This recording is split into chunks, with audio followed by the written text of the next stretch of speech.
They'll blanket you in Wi-Fi and profit off the radiation. Congregation collecting the people for that Satan. I keeps it blazing, cause I can read between the lines. I ain't blind, we unwind what they're really saying. Genetically modify what you're tasting.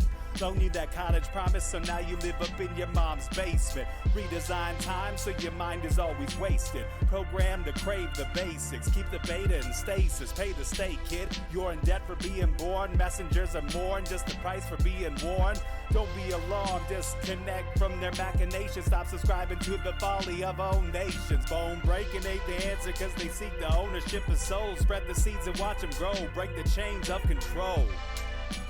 Break the chains of control.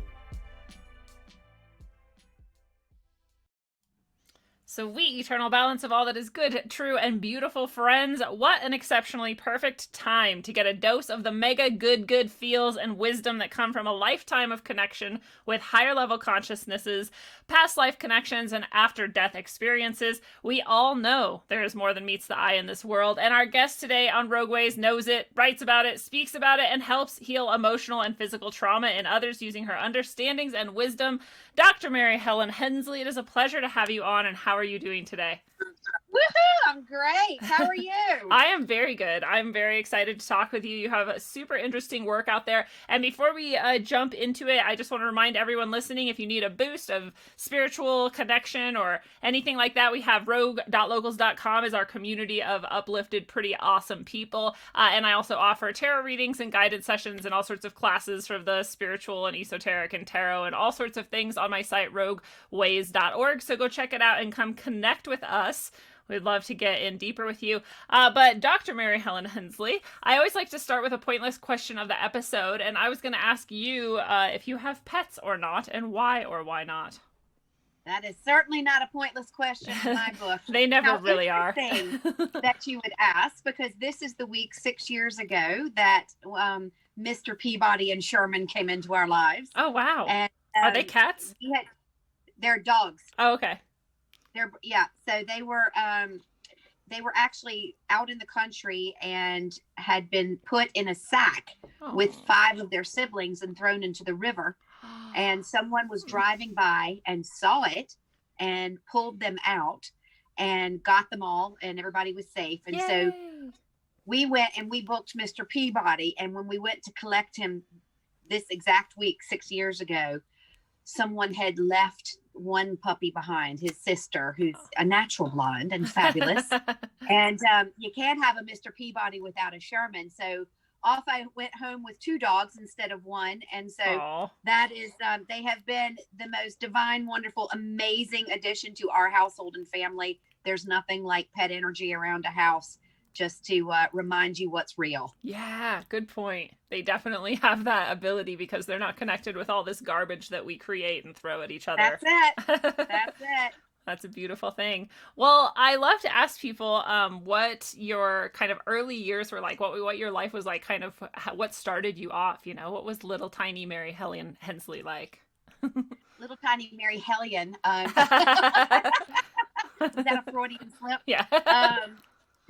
No, actually, it's really funny because my story, like everybody,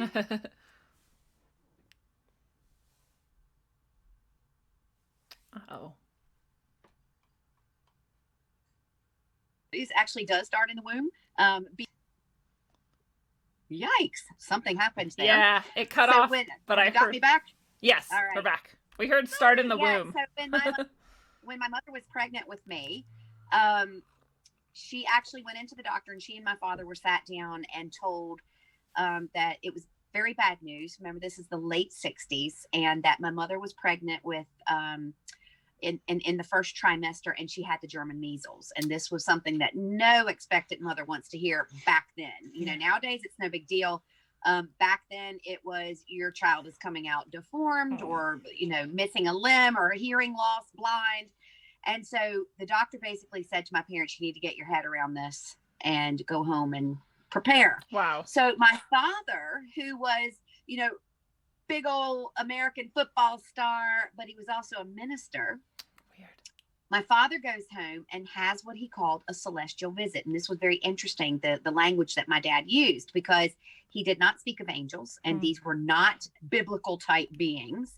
And That's all they could describe them as. They were celestial beings, and there were two, and they came and they said, your daughter is not only going to have no physical difficulties, but she's going to come in a little bit different.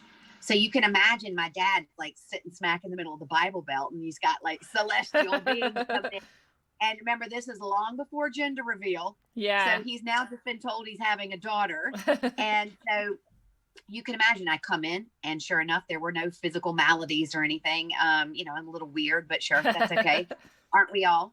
And there were a couple of years where our parents were really keeping a close eye, because the other part had come true. What's going on here? Yeah. And so I made it till I was about 4, when I got what I say to everybody I call the kitchen table talk.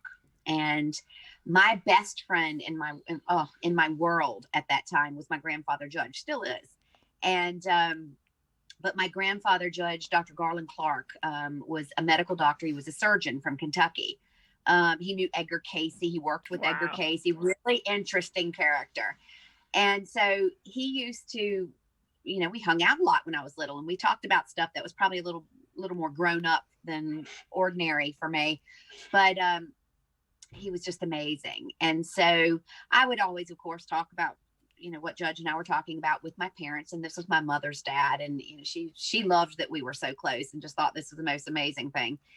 And finally at 4, I get called into the kitchen, and my father sits me down, and he said, "Sugar, do you know the difference between alive and dead?"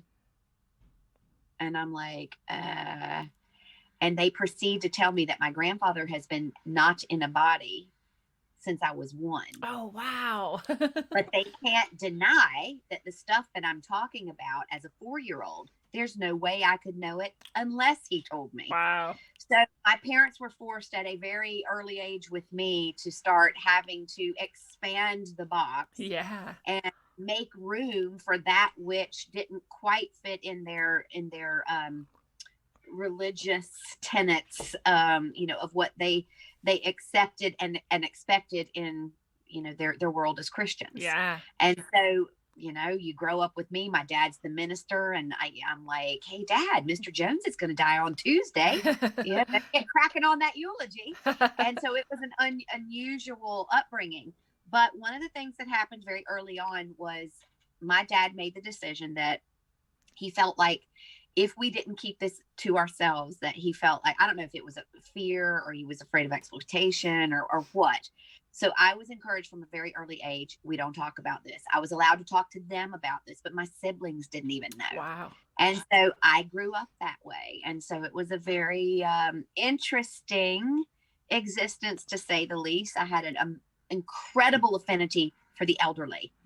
And this is because I loved watching the interactions, because they were surrounded by their loved ones. They were surrounded by, it was like they were, without even realizing it, they were with one foot in this world and one foot in another. They were literally traveling back and forth interdimensionally as they prepared to leave. And I loved watching this. Yeah.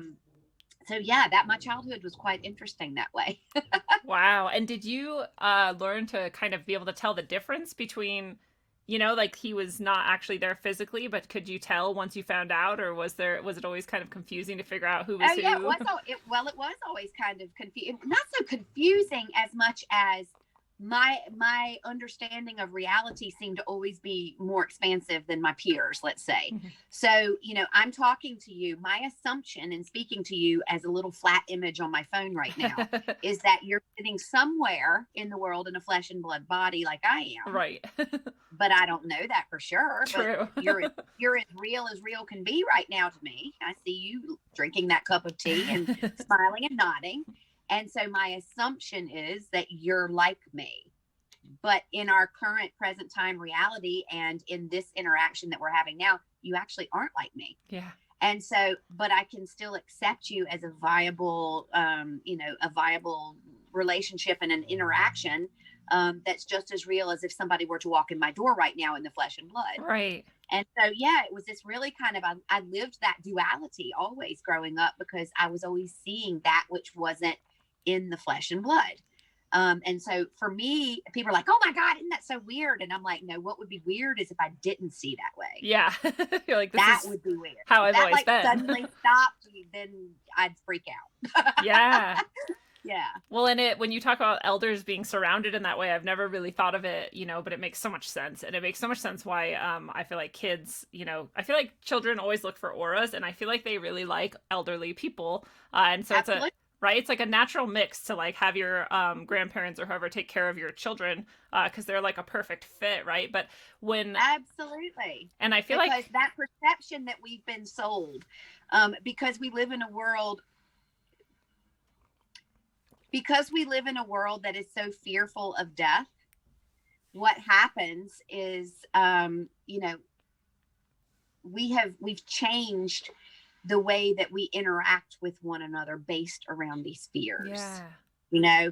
And so what we've also done in the process is we've fooled ourselves into believing that like being on a dimmer switch, that when one is approaching death, oh, the life force is getting lower and the energy and the light is going out, which is the exact opposite of what's happening. The body is acting that way, but the life force, for those of us who can see it, it's like a fireworks display. It's the most amazing, beautiful, wonderful thing. Yeah. And, while you might be sad to know that presence is getting ready to go, I'm sitting here watching this light show, and it's absolutely incredible. So yeah, it is. It's a great match for us to put if our children and elderly, because they're at both ends of that spectrum. Yeah. The children still fresh and able to remember that there is something else other than the illusion, and the elderly in preparation and letting go of this illusion in order to walk back into what is reality. Yeah, well said. How cool is that? It is cool, and it makes me sad then that we are so scared of death and have pushed elderly and death just far away from us as we can get, and we abandon and ignore, and we don't have that connection between our youth and our elders often. My gosh, as a whole, that is actually my agent who keeps trying to call 3 to go. Are you on your... Please stop. Just keep calling. Yes. I don't know what to do about that. I'm just going to have to keep pushing decline. Sorry about that. You're fine. You just flash in and out. It's really amazing right now what we're experiencing. This idea of terror around this global pandemic, and let's alienate the people that we love the very most. Yeah. And like my mom's 91, she is smoking hot. She's amazing. She just wrote her first book this Christmas. Wow. Like, she's awesome. That's so cool. Oh yeah. And so she was like, when I was driving across America this summer from LA, she was like, I said, Mom, are you sure you want us to come visit? And she was like, are you kidding me? And she goes, I would rather die happily knowing I had seen my family and been surrounded. She goes, I've lived a great life. And this idea of her friends who were like living in nursing facilities or whatever have seen nobody. And she said, why would I go? Why would I want to go that way? Yeah. What's the joy or the pleasure in that? I don't know what we think we're protecting. And what's so interesting is those of us who claim and profess to be spiritual, metaphysical, and have an understanding, the fair weather metaphysicians.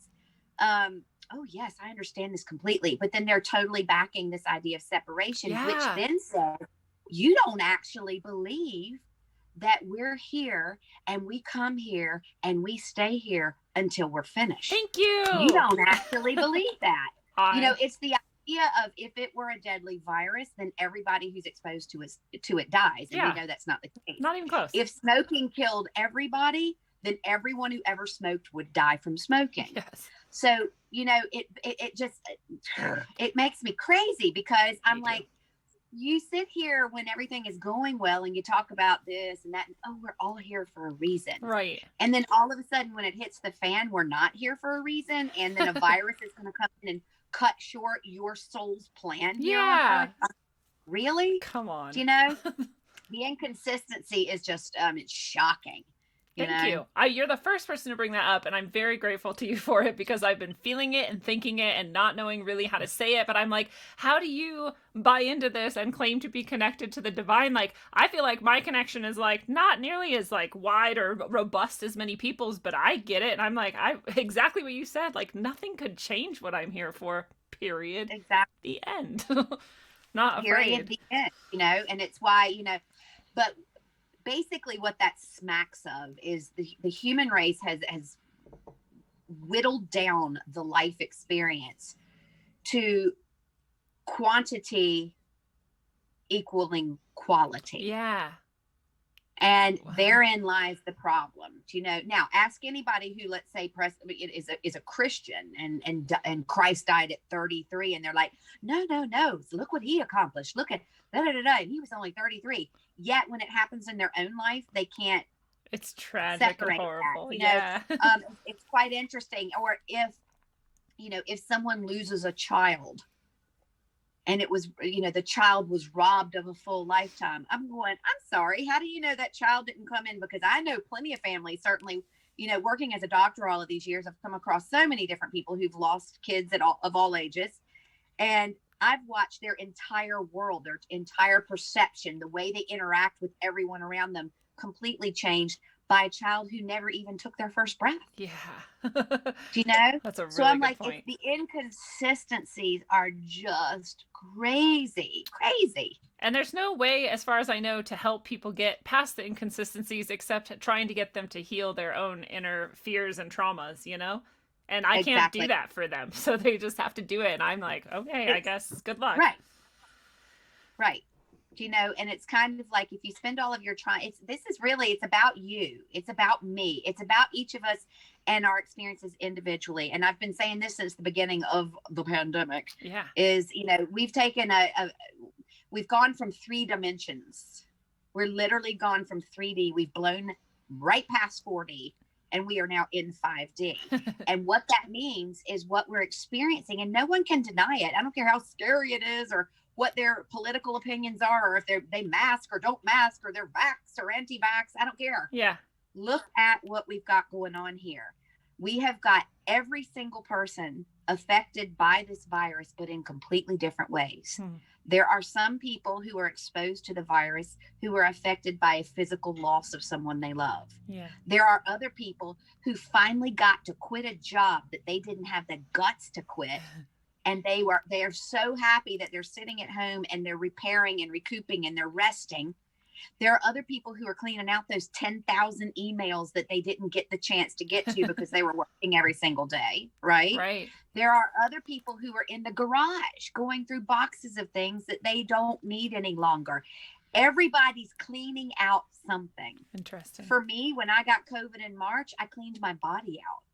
I got that sustained temperature, and anything that was latent or hanging around in my system, it got burned out. I have never, ever felt better in my life. Wow.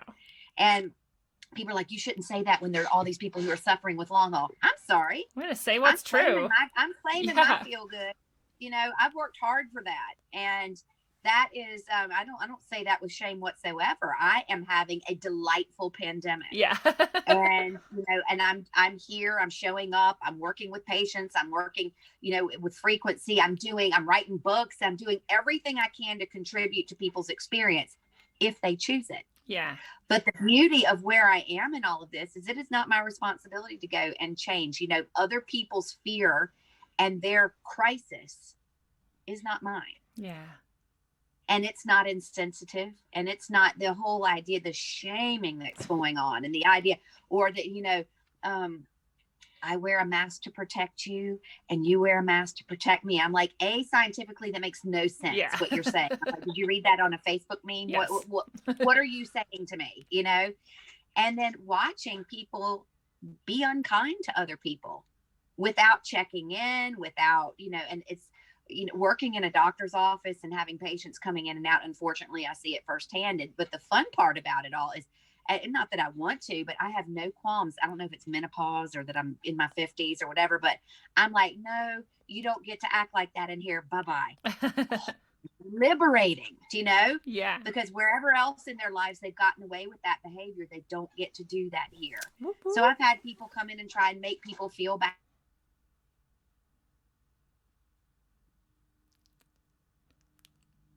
or say, I'm not coming in the door.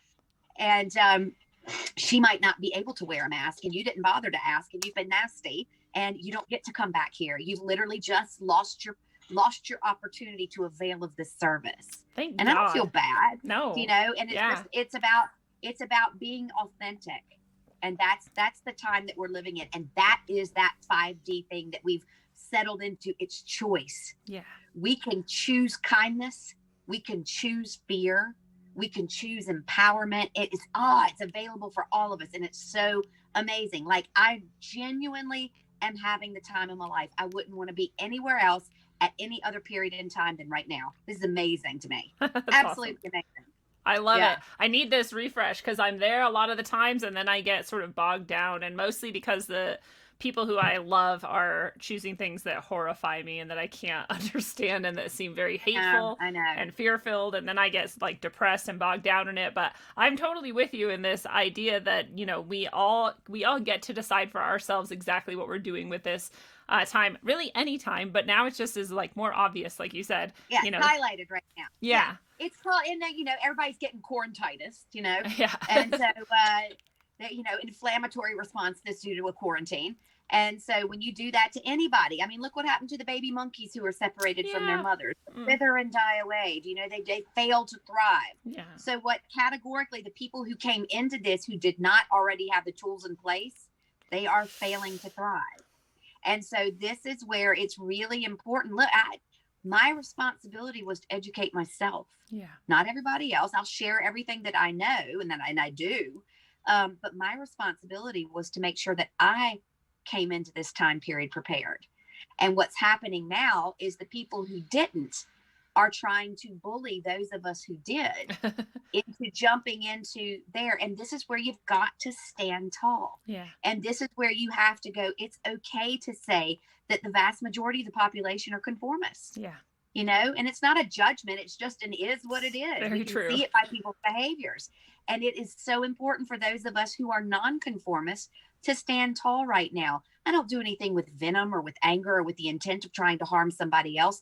I feel like by standing in my power, I can be an example to those who failed to show up to the party with all the party pieces, Yeah. And that's what happened. A lot of people have arrived at the dance and they're not wearing any shoes, Yeah. And so they're struggling.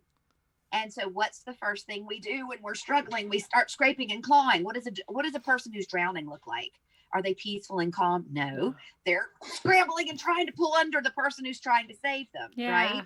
And this is exactly what we're experiencing right now. So it is essential that, yes, while we attempt to help one another, what's the first thing they tell us when we get on an airplane and we're getting the spiel about the face mask? Yeah. Put on your own face mask first, right? Protect yourself first. And I'm not talking about with a face mask, but protecting yourself with an energy, with a knowing, with a confidence, with a love, and with a kindness. Yeah. And once you're able to go out into the world that way, like, do I have an issue? Do I believe in the whole mask thing? No, it's not a religion. It's not something to believe in. I'm also a scientist, and it makes no sense, that somebody with dirty hands touches a mask and takes it off and shoves it in their pocket and sticks it back on. And that's, let's face it, what everybody's doing. Yeah. Right. Yeah. And so for me, working in an office as a chiropractor where I am literally like doing gym workout for 8 hours straight, I can't do that with my face covered. I can't. And so it is not anyone else's choice whether I expose myself, whether I live or whether I die. Yeah. And people have forgotten how to mind their own business. Yeah. They also, my office has this strange thing on it called a door.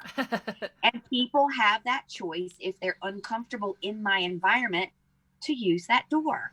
And this is what's so funny. They feel like, but this is again indicative. It's the micro and the macro. People come in and they come into school and, ask anyone who's ever been a Miss America contestant, what do we want? World peace. Yeah. We always come in here and we're trying to change the schoolhouse. And this schoolhouse is the most dynamic, amazing, incredible dichotomy of dark and light. And we keep trying to change it. No, but I don't like that because it's uncomfortable. I'm sorry, sunshine, go to some other realm. But this what Earth is set up to be simultaneously the most amazing, beautiful, fascinating, incredible experience, while simultaneously the most horrible, horrific, painful, earth-shattering dynamic at the same time. Yeah. How freaking cool is that? It's so wild. And we spend all of our time trying to change that. Yeah, it's a really and good I always point. liken it to, if you want to study law and you go to Harvard to study law, rock on. But if you want to study cooking and you land at Harvard Law School and then you spend all your time picketing trying to change it to a cooking school, Yeah. I'm like, what are you doing? You're at the finest law school in the land and you're trying to change it because it doesn't suit your needs. Well, guess what? You chose to come here. You chose to stuff yourself as stardust into a meat suit. You gave yourself only 5 senses and you wanted to traverse this pain. And everybody goes, no, I didn't. I'd never choose cancer. I didn't want my husband to cheat on me. Of course I wouldn't have wanted to have lost my child as a stillborn. Of course I wouldn't. How could you possibly say? And that's because they're trying to process and digest that from a 3-dimensional, 5-sensory mind. And so the beauty of having been dead and come back is really being able to walk through this experience in utter awe, watching it going, wow, wow, wow, wow, at everything.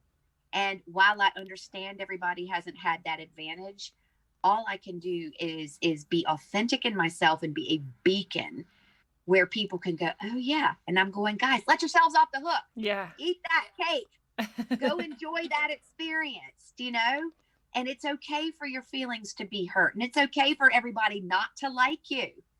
I have a very different approach to people's pain. My children laugh because I remember driving down the road one day and I said to my daughter, I said, do you reckon when I was a kid, if they had all those freaky diagnoses that they have for everything's ADHD and which I call attention dialed into a higher dimension. Yeah, I like that. I'm like, they had all that stuff, autism and this and that, when I was a kid.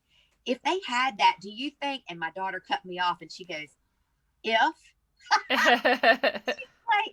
she's like, you are so crazy and bizarre and so weird. And I'm so grateful for that. Because it allows me not to take myself too seriously. Do I understand that people suffer? I do. Have I suffered in my own life? I have. But my approach to that has been completely different because I approach everything that's ever happened to me with gratitude. Wow. Everything. Yeah. I wouldn't change, I wouldn't change. And one of the most dynamic experiences ever was when I was in the middle of death, and I'm in the space where I am doing my own life review. And listen to what I say, my own life review. There was no guy with the beard and the robe and the gavel. I was looking at my own performance. And I'm in the middle of this, what looks like a 360 arena. Wow. And this is when my perception of time as an illusion on Earth was it imploded right in front of my face. Because there I was, at 4 years old, sitting at the kitchen table with my parents. Simultaneously, I was 5, getting lost at Virginia Beach. At 17, I'm being gang raped. At 12, I'm winning the spelling bee in secondary school, and all of these things are happening. Oh gosh, there's me getting my driver's license. Oh my God, there's my first heartbreak with that boyfriend. All of it was happening at once. And I just went, oh yeah, That's rad, yeah. And it was the most amazing eureka moment because it's all happening at the same time. Mm-hmm. And I was able to walk away from that moment. And, do I forget myself sometimes? Yeah. And it makes the game a lot more fun. Yeah. And my daughters will periodically remind me, that's not how you're supposed to react when somebody tells you that kind of bad news. Oh, your grandmother died. And I'm like, yes, but I know what she's going through. Right. And so, and they're like, yeah, that's not cool. But the reality of it is I'm so grateful to be able to see this world for what it is. And guys, we are literally living in the most amazing time. And this idea that we're prisoners, that we've lost our freedom, it's all part of the game. You know, when you sat down at Christmas and you opened up that Monopoly board and you pulled out the dog and the shoe, you know that you're not a dog or a shoe, and you know you can't buy Park Place with a pink $500 bill. Yeah. But you agree to suspend reality and play the game. True. And that's what we're doing here. So I'm like, by God, y'all, don't hide, play the game. Yes. In whatever way, shape, or form that means to you, because your experience is literally just, you're a fractal of the same whole as everybody else that you're mad at. That's absolutely true.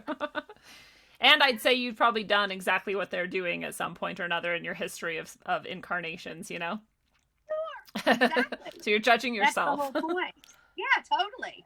Exactly. I love it. And I love the idea of healing ourselves that you have. And I'd love for you to talk about that as well.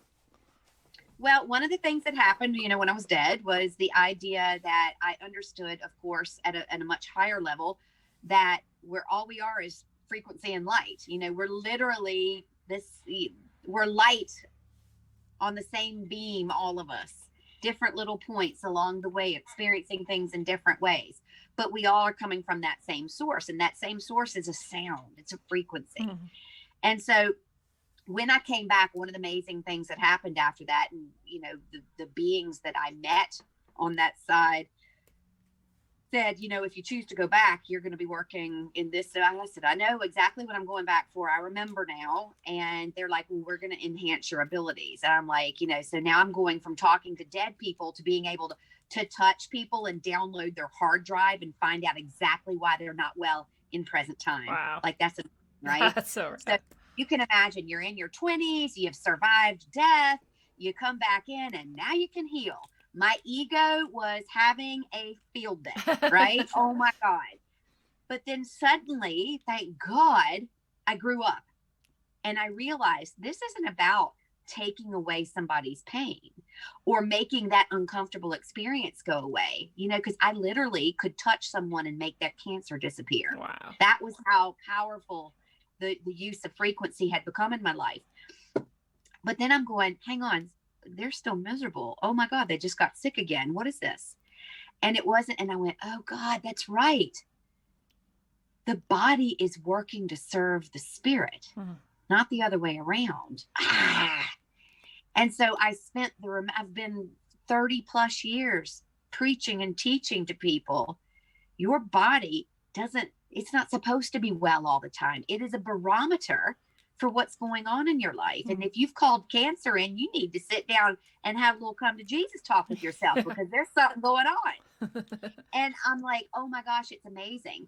And so I suddenly then had to park my ego and go, oh, you're not the great big healer that you think you are. You're a window washer. Okay. Literally wiping it all clean so that people can see out for themselves. And when you get a reality check on that and you go, okay, let's pull up the sleeves and get busy. And when thank God that little, you know, that mega ego aspect of being a healer lasted for about 30 seconds in the reality of my timeline. And so I was able to get stuck in and go, how can I help people understand that they already are that which they seek? Yeah. That's my mission. Yeah. And so I start using frequency, and the universe doth provide and starts putting individuals in my path. So namely a fellow called Greg Papania, who's in Los Angeles. And Greg was able, he's so incredible with his ability to create sound and frequency. I'd go, Greg, this is what a brain tumor sounds like. And he's like, here you go. And so the concept is that if I've got two guitars in the room and I pluck the E string on one, the E string on the other will vibrate. Right. So if I have a healthy frequency for the emotional states or the physical organs of the body or some past memory or something, if I can match those frequencies, people can actually bring themselves back into present time. And then I can go in and reprogram the neural pathways in the brain. It's so amazing. That's so rad. You know? And so when people are getting stuck in the past, because that's really the only way we can not be okay, is if we're experiencing the past in present time, or if we're projecting into the future in present time, right? We're forgetting to stay in present. So we're either in the past or we're in the future. And so what happens is when you start repeating frequency patterns of a healthy nature with an individual, Where therapy might take you down that road to your sordid past and all that trauma and all of your triggers, and it's filling in the potholes. Frequency is going in and blowing up the road. Yeah. So when you get triggered, guess what? You've got to build a brand new road based on all of the work you've done on yourself. Because as a healer, the number one thing I hear is they're like, I've read all the books. I've been to all the seminars. Oh my God, I've been to Wayne Dyer 30 times. And, I've read all of Marianne Williams and stuff. But I don't understand. I don't understand. Why does this keep happening to me? And I'm like, the very fact that you can ask that question means that you have not applied this knowledge. Yeah. There is a difference between knowing something and owning something. I know that I should go to the gym. I do not own this concept because I don't go to the gym, right? There's a difference. And I can be so smart and I know all about the physical body, but if I don't practice those things, I don't own those things. And so what happens is we're pulling people out of those cellular memories, and we're pulling people out of the anxiety and fear of the future and bringing them back in and going, what are you going to do with all that you've learned? Because nobody arrives to the point having done nothing. They've grown, they've lived, they've gathered tools. If that rape happened when they were 12 years old and they're 40, they've got, however many years of life experience in between, right? They've got to have learned something. But what happens is if they get a trigger, oh my God, that music was playing when I was raped. Oh my God, I remember that smell. It was in the house where I was raped. Oh my God. And then they have the same story. They keep going back. And there's trigger after trigger after trigger. The triggers are always going to be there. And the only way one can go back into the cellular memory is if there is a neural pathway, an actual roadway for them to go back. And so why would we fill in the potholes and make that a smoother ride for them? Why wouldn't we go explode that road and go, all right, show me what you're made of now. What have you learned today? And this is how people get stuck in those vicious cycles of, I keep attracting in the same guy in my life. I keep attracting in, God, I know this stuff, but it's vibrational because one might know it here, but if the body and the energy field don't own it, nothing's happened. Yeah. I absolutely understand that on an intrinsic level.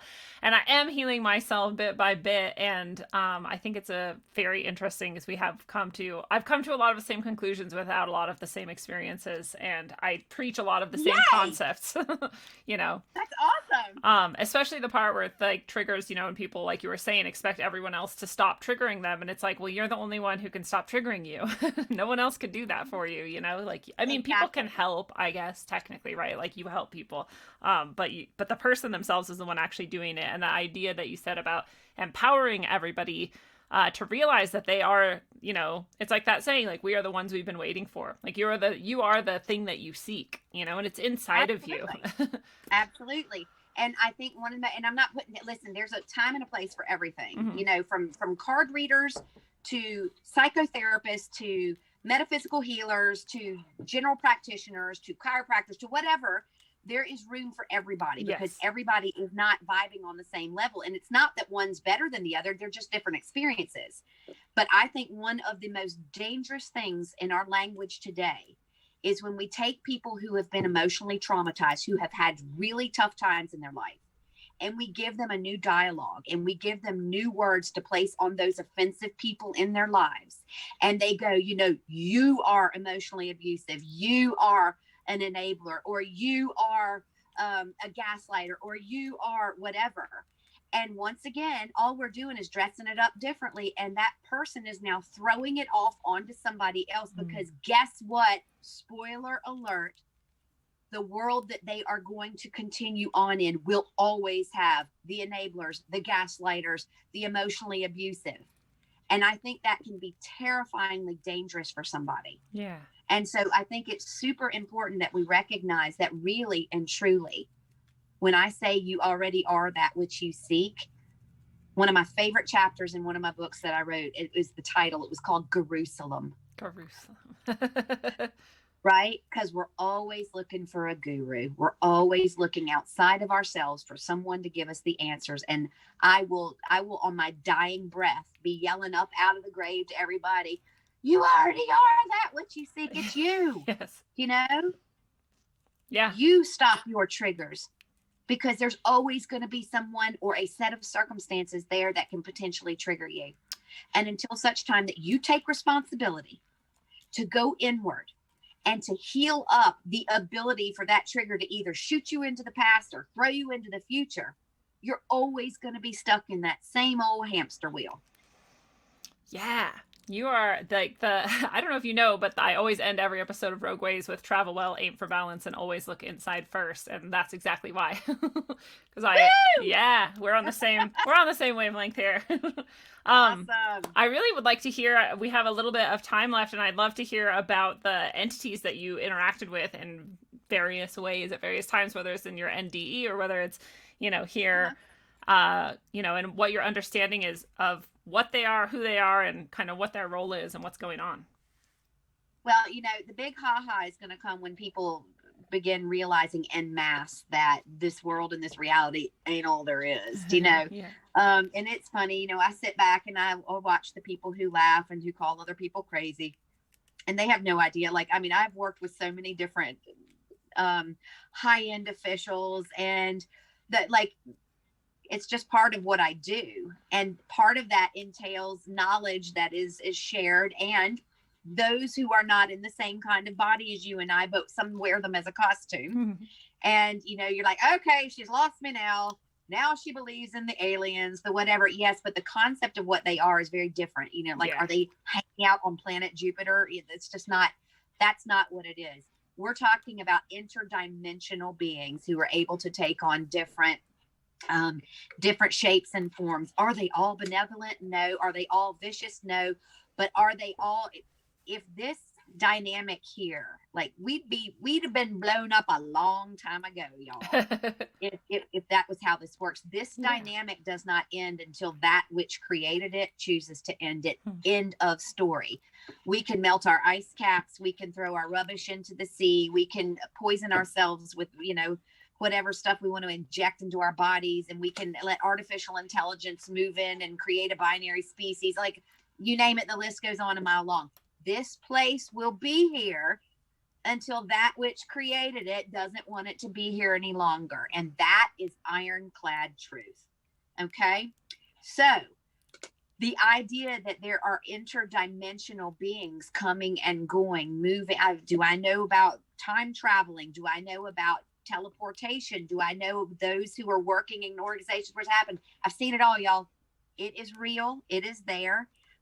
They are drip feeding it. And Hollywood, people can say whatever they want to about Hollywood. It's genius, because what it's done is it captivates a mass audience, and it allows us to drip feed ideas.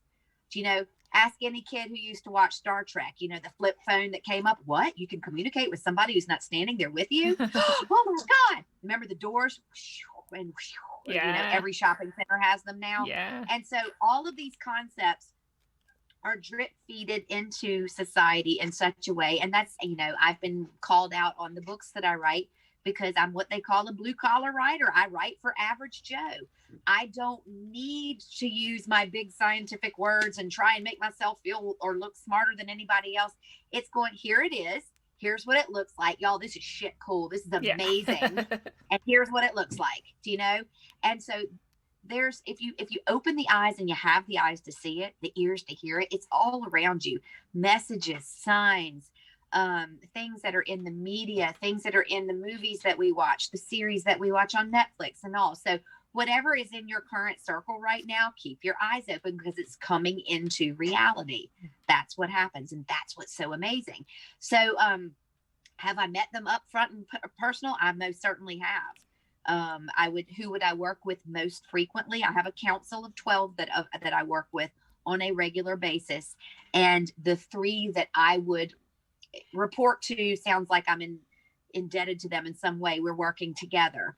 But the 3 that I would most commonly interact with would be Arcturian, So, and they're like, you can't talk about alien beings like there's something real. You can't talk that casually about that. Sure I can. Yeah. The same way that my friends who come out of the cathedral talk about a virgin birth and a man who died and resurrected in 3 days. Which one of us is the weirdo, y'all? Yeah. Come on. People pick and choose that which they think is strange, Totally. and I'm no servant to that. I think it's all fantastic. Well, I think, like you said, or hinted at least earlier, that, you know, the more authentic we can be and the more true to ourselves and honest about it, the better for everyone. Because, you know, how many people are out there that have had similar experiences to you, but didn't have parents who were okay with it, or didn't have people who ever understood it, or didn't have, I don't know, or they feared it enough to block it from themselves, you know, and stop experiencing it. And when you are able to speak so freely about that which you know to be true and what you've experienced, this opens up who knows what kind of experiences and understandings for who knows how many people. So it's a beautiful gift to be able to be honest and real. Absolutely. And the thing is that I did not grow up in a space where I was allowed to talk about this. Quite the opposite. Oh, true. And then, but how beautiful that was for me was that it was so important, because it was that pushed me. I kept having to hide who and what I really am. And if I hadn't had to do that, I probably wouldn't have talked about it so freely. So their role in doing that for me was essential. Mm-hmm. Because once the accident happens and that, you know, you've been dead and you could come back into this broken body and you're like, oh my God, y'all, we're not in Kansas anymore. And your whole interpretation of the world around you, you've literally had to reinvent yourself, everything that you thought was true. You know, you're wanting to shout it from the rooftops. And so if my parents had not been so insular about that information, I don't know that I'd be as vocal as I am. That's a really good point. So I'm very grateful for that. Yeah, and that kind of goes back then to your idea that you're grateful for literally everything that happens. And I think a lot of people are going to be like, come on, like everything that happens, you know, because everything that happens. Yeah. I mean, I can understand it myself, because I've come to a place too where I recognize some of the things that I looked at as terrors that were inflicted upon me, like helped me get to certain places and understand certain things and heal certain, you know, ancient wounds that needed to be healed. So I kind of get it. I'm not there all the time yet, like you are. Like there's definitely things that happen that I'm like, why, you know? No, but see, my challenges are different, because then, you know, God Almighty, my kids, why they chose me, Lord have mercy.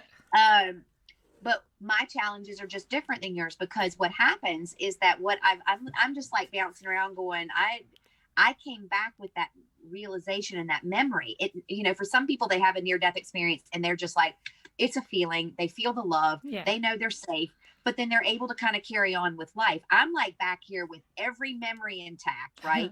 And so when in normal circumstances, let's say one of my kids says, you know, Mom, I failed this test or whatever. And I'm like, yeah, all right. You know, I'm thinking, okay, that's great. No problem. We move on and do this. And it's like, it doesn't faze me. And they're like, that's not the right response. Yeah. And I'm going, oh, okay. And then my daughter will literally have to say, now's when you're supposed to sit next to me and be quiet and just hold me. And I'm like, oh, okay. Yeah. It's like I have, you know, it's like I have my own special kind of tism, you know, and it is very different because I'm literally working in reverse to the world around me. And they actually have to show me how to have certain responses to things, because, you know, like I have a very hard time expressing sadness when I hear somebody has passed, because I know the process they're going through. Like, how are you sad about that?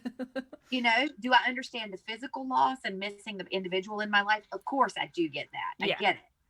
But the other is so much bigger for me that I can't really focus on that. Yeah. You know, it's so much more real. You can feel it and tap into it. Exactly. Exactly.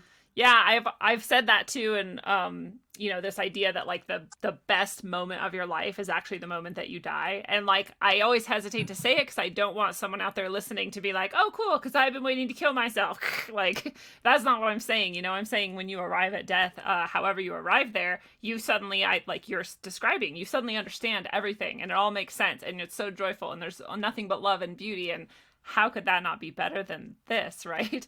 In many ways. Absolutely. I don't know if better is the right word, but right, it's definitely not a bad thing. Oh gosh, definitely not a bad thing. But what's interesting, what you just said there is, you know, and you've got to drop that idea that if someone was going to take their own life based on something you said, you can't own or hold on to that, because that has nothing to do with you. That's okay. True. No differently than you're responsible for somebody's success or failures in life, right? That's true. Very Thank important. So when I say this, people go, like my daughter again will say, you really aren't supposed to say that to someone who's suicidal. And I'm like, oh, because what I do is I take all of my suicidal people and they land, you know, deep on my doorstep.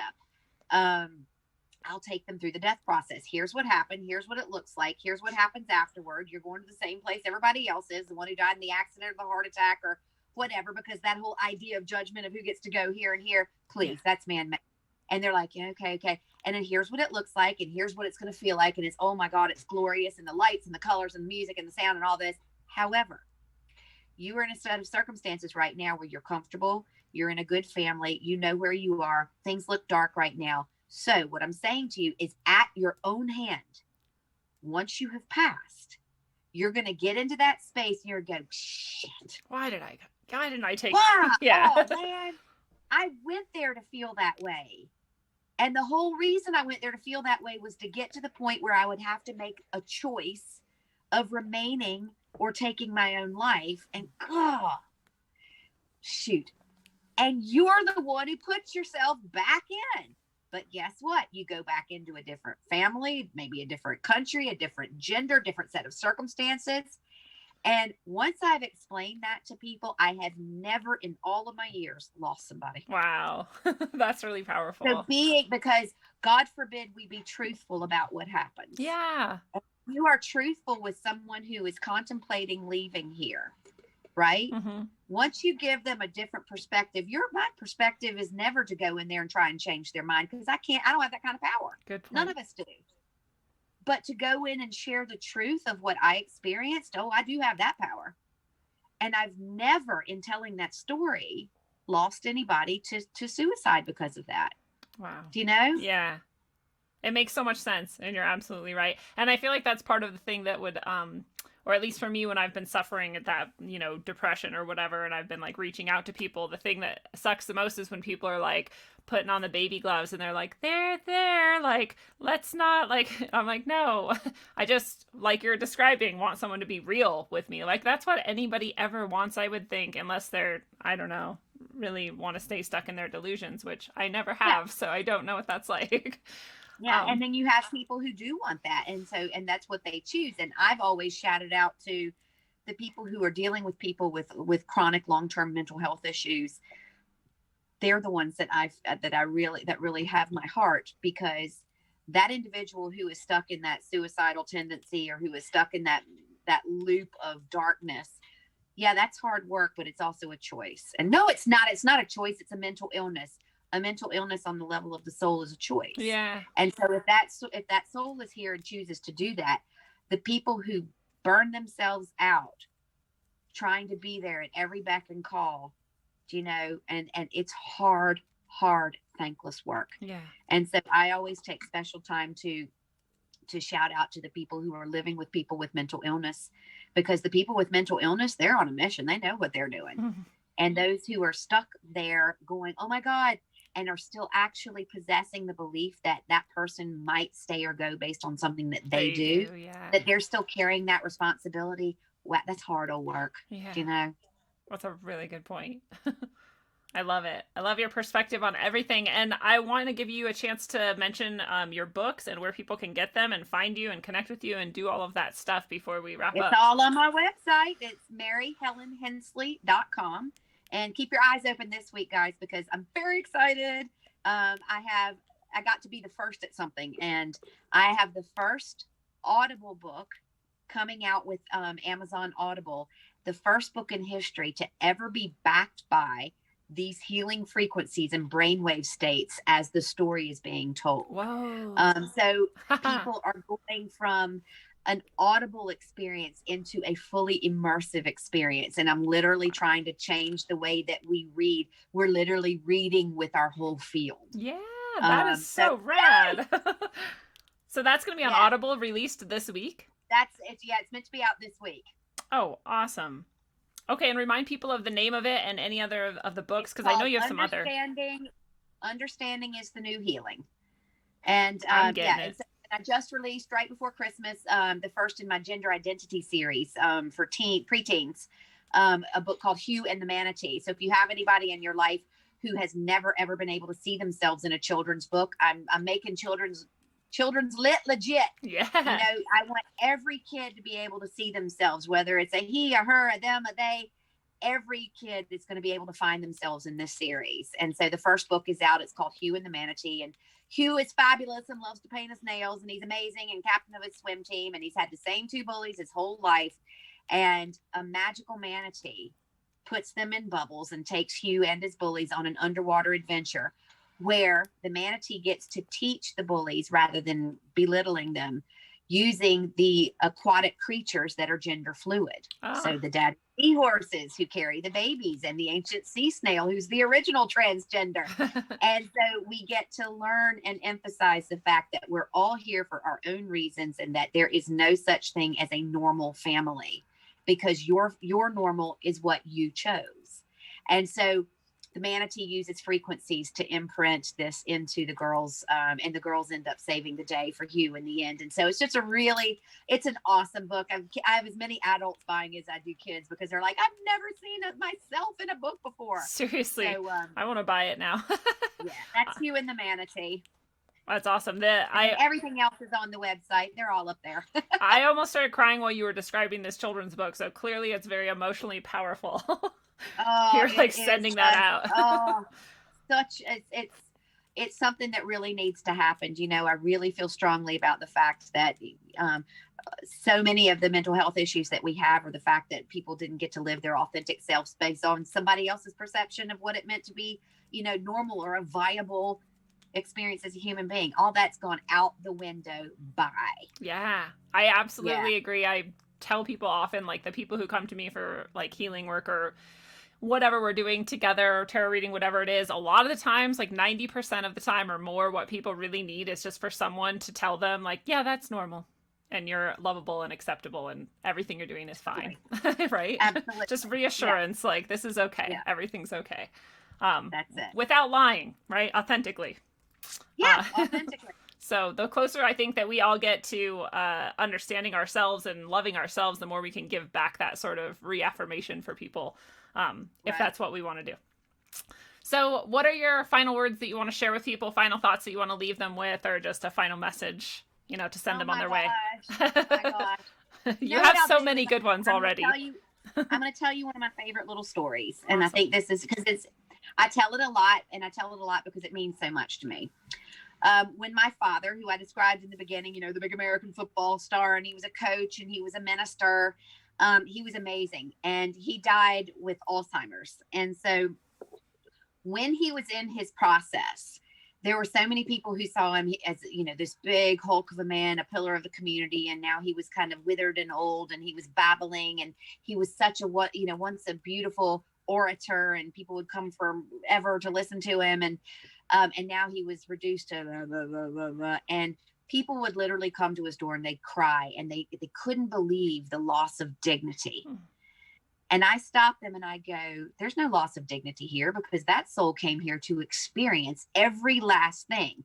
And the disciplined life that he chose leading up to that time in his life was something that no mere mortal could do. I can tell you, he never drank, he never smoked, he never swore, he worked out every day. I'm like, okay, wow. Like I couldn't. Yeah. And I'm like, rock on, dude, not my path.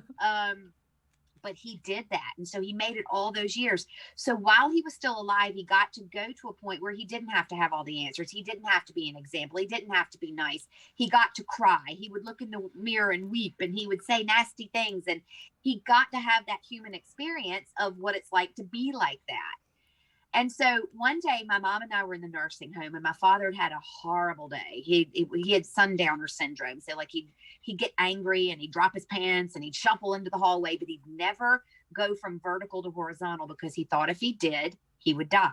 And I'm like, this is so crazy to me. You spend your entire life teaching people through the Bible and through your teachings not to be afraid of death, and you're petrified. I'm like, wow, what happened there? That forgot to show up. And so it just boggles the mind. So here we are this night, and my father's been shuffling around. He's washed his hands for the 100th time, and he comes back, and all of a sudden he sits on the bed and he lies down. And my mom looks at me and she's like, is this it? And I was like, no, he's, the fireworks aren't around him right now. He's having an experience. And so my father had not been able to speak for months. And I mean nothing.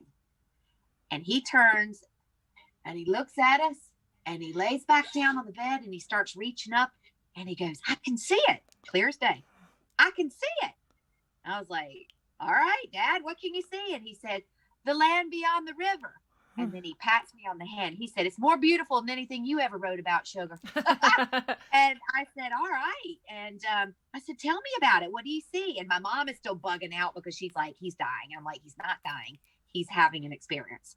And he goes, Mama's there. And she looks so young.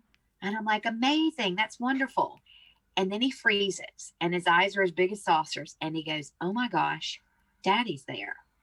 Now, the significance of this is that based on my father's criteria of what it means to be a Christian, that got to go up rather than down. My grandfather did not cut the mustard. And my father had been very sorry and sad about that for many, many, many years. Wow. But he couldn't deny it based on his personal criteria. My grandfather didn't make it. So next thing, here's my father in this out-of-body experience. And he goes, oh my gosh, Daddy's there. And he turns and he looks at my mom and he goes, Helen, I've had it wrong all along. You can't mess this thing up. Everyone's welcome here. And it was one of the most profound things I have ever experienced in my life. Because here's somebody who dedicated themselves to a story, to a particular set of parameters about what life meant to them in this incarnation. And on his last experiences, he's getting to go, oh my gosh, I had it wrong all along. I remember now. You can't mess this up. Everybody gets to go. And that's the note that I'd like to leave you with. Very beautiful. Thank you so much. Fellow travelers of the path, it is a beautiful thing. This has been your analog, electric, concentric dose of wisdom according to the soul-powered Dr. Mary Helen Hensley, author of Understanding is the New Healing and more. Mary Helen, thank you so much for being here and for being you. Thank you. Thank you. Well, it is easy to get caught up, and the world seems designed to get you caught up. You start rushing around at 50 billion miles per hour, and all of a sudden, most of your life has passed, and you're wondering, what was the point of most of the shit you ever did? What was it for? Did you grow your connections to the highest energies that you could find? Did your soul expand? Did you get in touch with the deepest aspects of yourself and create things of beauty for you and others to connect and reflect upon? And if you didn't, what did you build? Or more importantly, what did you destroy in casual flippantry and arrogance along the way? It is too easy to fall into the wagon ruts that lead us forward in blindness and near unconsciousness, but a rogue warrior hops those tracks to create their own right alongside all the other homesteaders on the true path. And until you get your wagon out of the ruts and onto the path of all souls, travel well, aim for balance, and always look inside first. Mwah.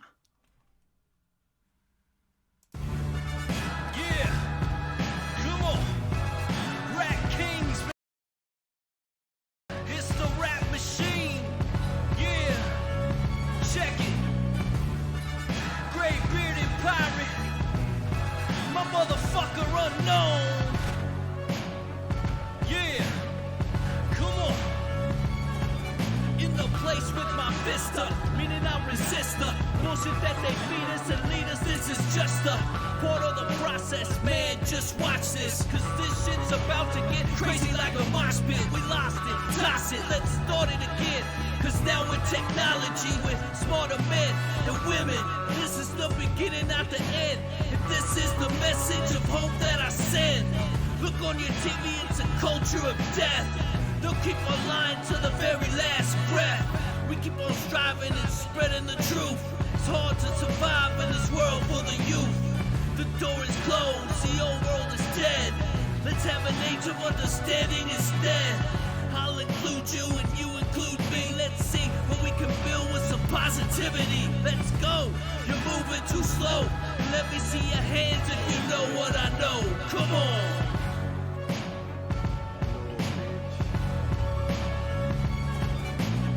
Rap like mummy, ain't no dummy in my rhyming. Started flowing freestyle and now they rhyming loud silence. On with the violence, bodies piling with the gray bearded pirate. On your TV in 4K 3D virtual reality.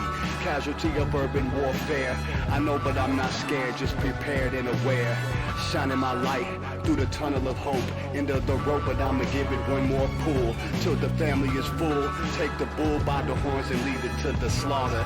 That would be harder and you would be softer. So sometimes I'm a monster, and you forever imposter, with your champagne and lobster. This royalty, the way it was supposed to be. Hopefully the new door opens and the old one closes, with way more focus and growth to mold us, and the truth that they should have told us.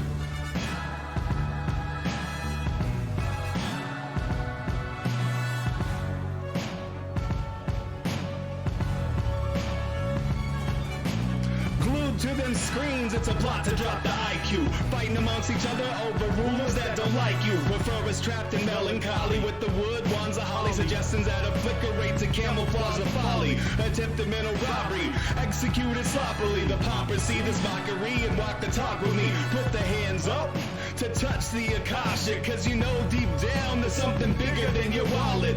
Everyone got a gift, everyone got a light. They want you to forget that ish, cause they can't dim the bright. The positive vibration takes you past the sign shackles, from the sewers and the alleys into moving castles. Who these assholes really serving with an exposed Achilles surgeon around the corner lurking to prove ascension trumps perversion? Learn them to catch fish and unplug the signal. Show them the simpletons now build the fucking temples.